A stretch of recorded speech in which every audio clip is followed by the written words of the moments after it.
So let's do some alkenes and alkynes. Unsaturated hydrocarbons, compared with saturated hydrocarbons, everything we drew before was saturated, because with only single bonds, then we have room for all the possible H's that would fit. Okay? But if we have any double bonds or triple bonds, now we have fewer H's. Okay? Just due to the fact that those multiple bonds take up bonding spots on those carbons. Okay? So they do not have the maximum number of hydrogens. Alkenes contain at least one CC double bond.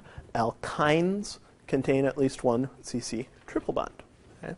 And I think for simplicity in this chapter for us, we're going to just focus on compounds that have just one double bond or just one triple bond and not multiples. But even the naming of those does not get too difficult. Okay? So let's start with the simplest alkene, which is called ethene. Compare with ethane, which we had before, which is an alkane. Ethene is an alkene. So F, 2 carbons, ene means it has a double bond. And from here on out, on several structures, I'm going to tell you what's called the IUPAC systematic name. International Union of Pure and Applied Chemistry, something like that. The international organization that decided on organic naming rules. Okay? So they met in the, I think they were formed only like in the 60s or 70s, something like that. So before that, everything just kind of had names that were sort of based on history, and there were some patterns to it, but not quite. So the IUPAC systematic name, that's the method that I'm teaching you right now for how to name these things. So using that method of prefix and suffix, this would be called ethene. But we certainly knew of many, many compounds before IUPAC got together, and the older known compounds had maybe even hundreds of years sometimes of a certain name. So a lot of compounds have a common name, which they're still very commonly known as. Okay? So if you are asked to write a name for something, you're best off just using the IUPAC name, going through the rules that we're talking about. Okay? However, the particular common names that I will mention in our notes here are things that you probably should be aware of because they're oftentimes referred to as that as well. Okay? So you'll see a lot of times they're pretty similar, like this one, ethylene, okay, is a common name for that. It doesn't exactly fit the structure of prefix and suffix like we had talked about, but ethylene is really what it is even still most commonly known as. Okay? So I give you that just really to be aware of. Ethylene is probably the #1 source chemical used today if you don't count fuel. Anything made out of plastics or really any kind of synthetic organic compound will probably at one time start as ethylene. So all of these things come from crude oil, by the way. So, and in big giant distilling towers that are 10, 15 stories high, it gets boiled, heated really high down in the bottom, and then the lightest compounds make their way all the way up to the top. So the methane and the natural gas comes out at the top, and then at the different outputs going down this giant column, they can collect fractions that are increasing in size, essentially. So the gasoline just comes from a particular port where they collect a certain fraction of it. So is that what refineries do? That's exactly what oil refineries do. Mm-hmm. Yep. So an oil refinery will take crude oil that comes in. It's just black gunk, which is just a mixture of every hydrocarbon you can imagine, pretty much. Boils it and separates them by their boiling point, essentially. So, so that's how we get. That's how we get the natural gas. That's just pretty much what comes out of the top. Okay? But then an output a little bit down from that is where the propane comes from and the butane, and then the mixture that makes gasoline. And down lower than that you get kerosene and mineral oil, and then paraffin. Those are 20, 30 carbons, something like that. And then the black gunk that remains and never even becomes gaseous, that's just the tar and asphalt, pretty much. So, but yeah, that's exactly what an oil refinery does. That's why there are so many of them. And something new. So here's ethylene, C2H4. You'll notice the formula is different now, right? Ethane was C2H6, right? Now we just have 2N, right? CnH2n.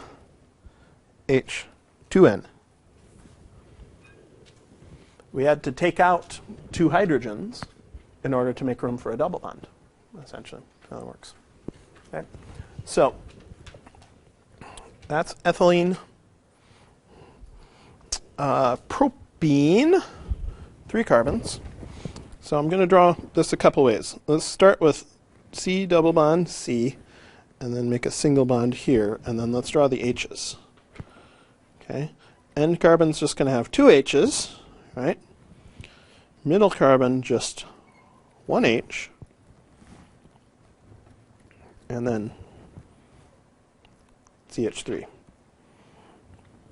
So to draw the line structure of this, it's really just those bonds, right? We draw the double bond, and then draw the single bond. Okay? But we have to keep that kind of bond angle. Okay? The line structures typically have the zigzag type bond angle that's characteristic of the way that carbon forms. So that's just drawn in that same direction. But if I was drawing it from scratch, I would just do that probably. Okay? You can flip it in whatever direction you want. That doesn't matter. But 3 carbons, only 1 double bond, okay, to it. That's called propene. Okay.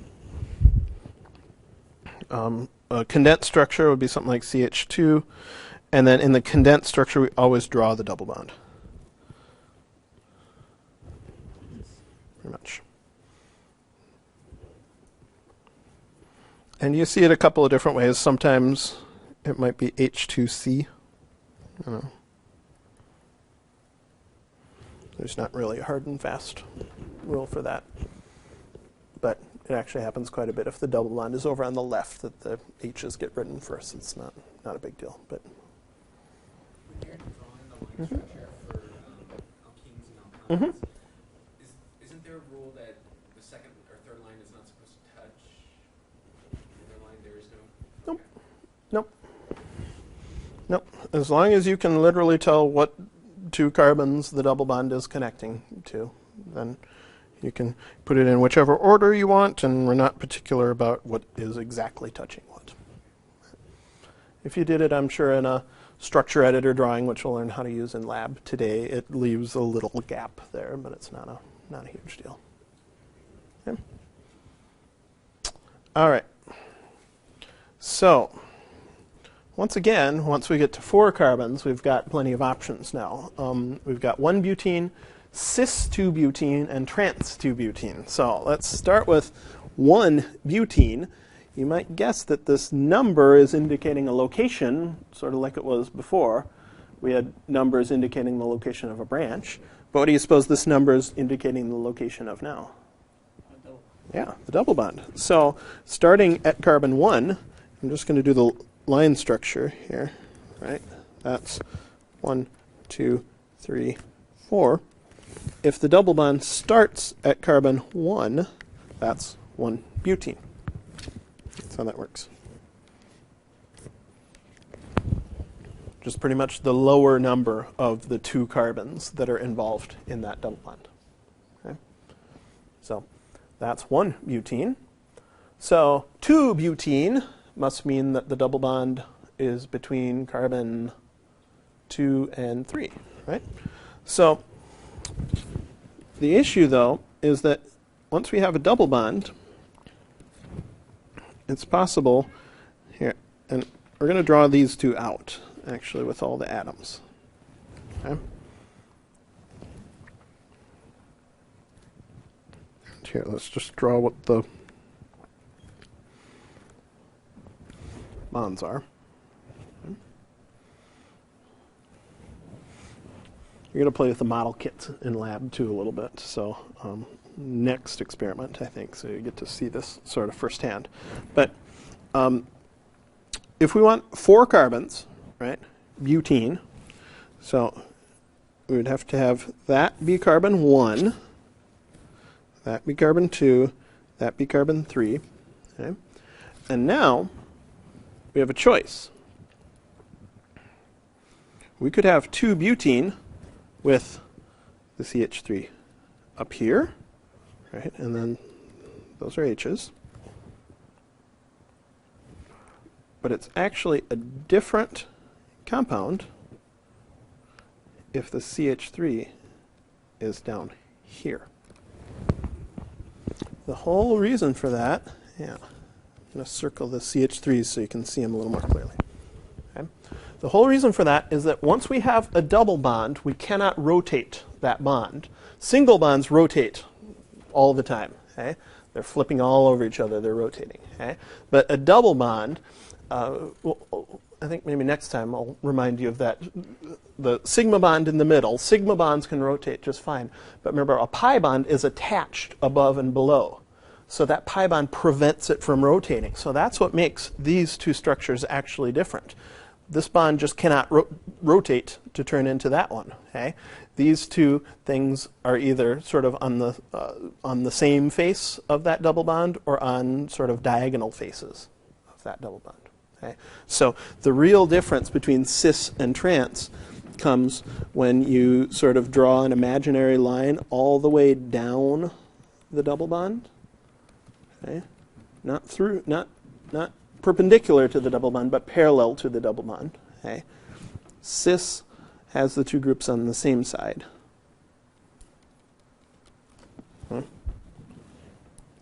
Trans has the groups on opposite sides.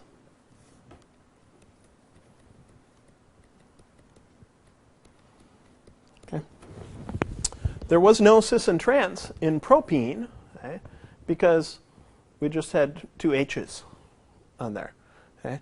And likewise, there's no cis and trans on 1-butene, again, because we have two H's on that side. Okay?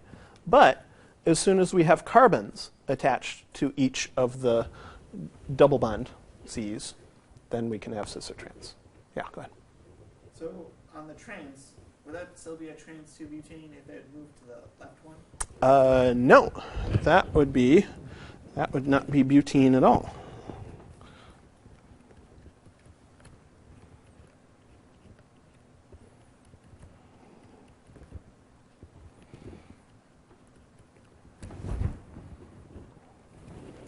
What would be the backbone of this compound now? What is the longest continuous chain of carbons? Yeah, so you get carbon 1, 2, 3, like that. See how that works? So that's a methyl group now. See there? This would be 2-methyl, 1-propene. It's only butene if we have 4 carbons that are connected to each other one at a time like that, okay? Like a chain. Okay? As soon as we introduce something like this, a carbon that's attached, this carbon right here is no longer just in between 2 other carbons. It has 3 carbons around it. So that's a branched alkene. But the rules for branched alkenes work the same as branched anything. Okay? We say start with where the branches are attached. The only additional thing we have here is this number that indicates where the double bond is. Right? That 1-propene told us that the double bond started at carbon 1. Okay.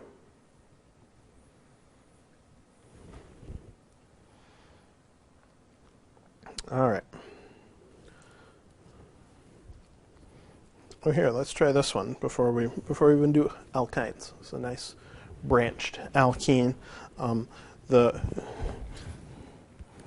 Just a couple of rules here about branched alkenes. The backbone must contain the entire double bond.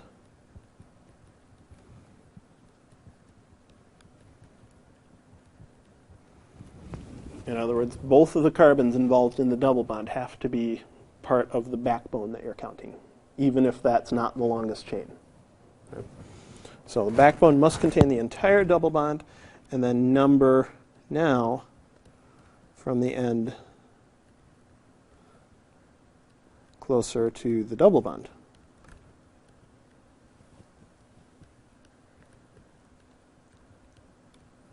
Okay. When you're drawing the line structure of a cis or a trans, Mm-hmm. is there any difference between the two? Yep. The line structure of this one would look like that. Line structure of that one would look like that. So, just sort of which direction they're coming off of that double bond.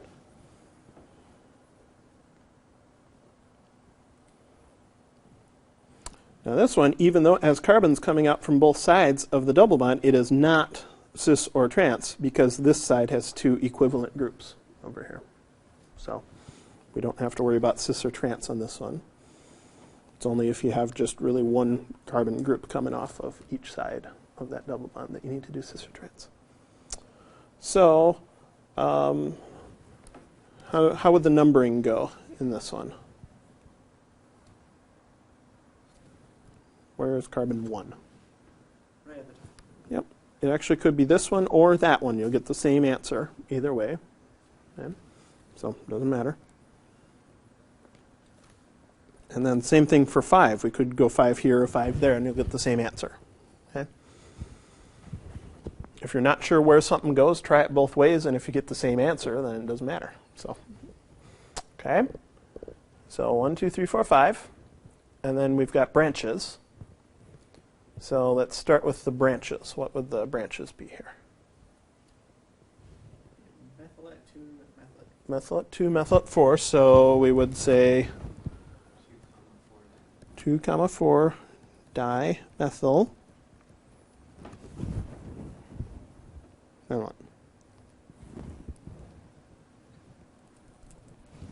Those are different.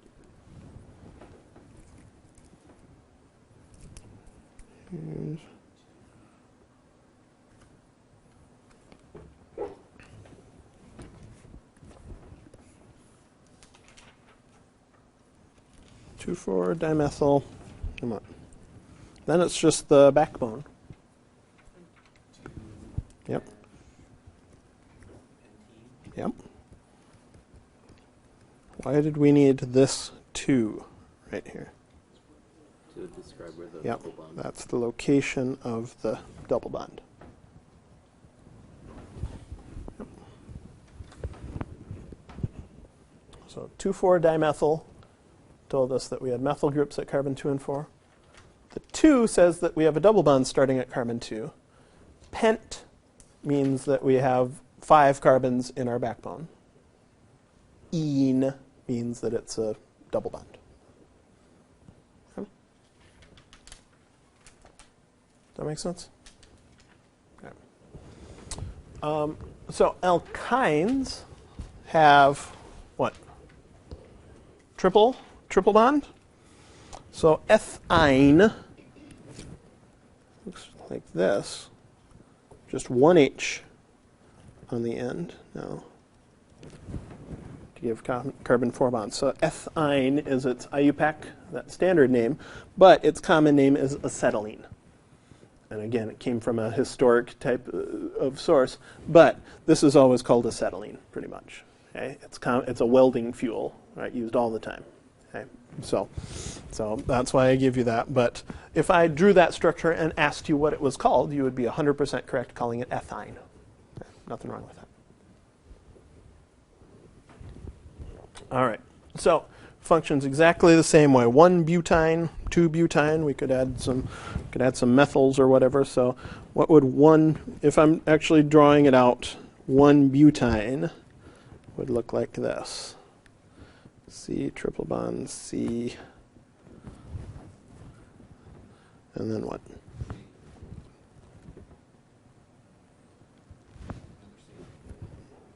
Another C.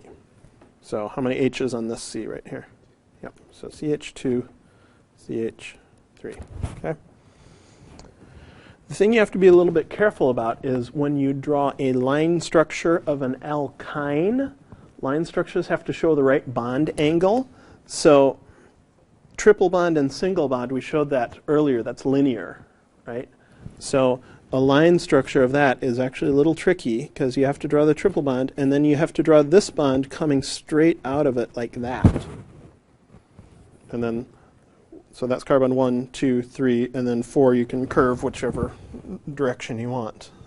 But you cannot put a triple bond just right in a zigzag and expect somebody not to get upset about that. So you gotta have, and here maybe it'll help if I numbered the carbons. Can the middle line be continuous, or does it have to? I usually make a tiny little break in there, but that's not a big deal. I usually make a little break there just because that's how you end up drawing it. But I think the structure editors would actually make that middle line continuous, which makes that actually a little confusing. So.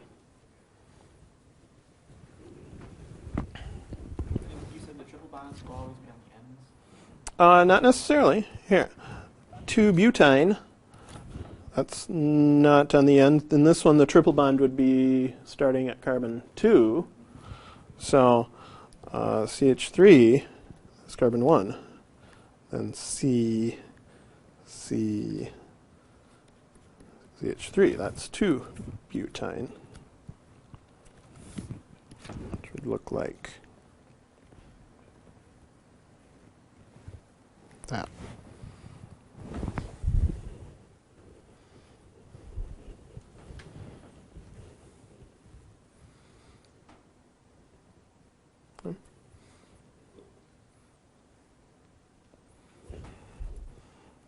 I'll give you a couple words here. This is a terminal alkyne. This is an internal.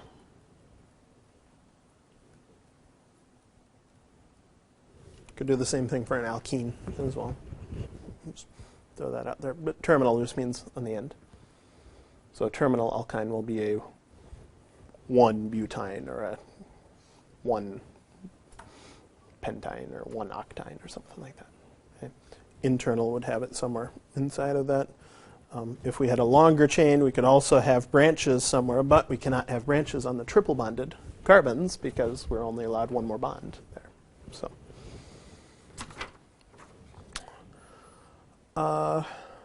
questions about that? So just before we go, let's write the page I wanted to end on. What I want to show you in D2L here for you to get practicing.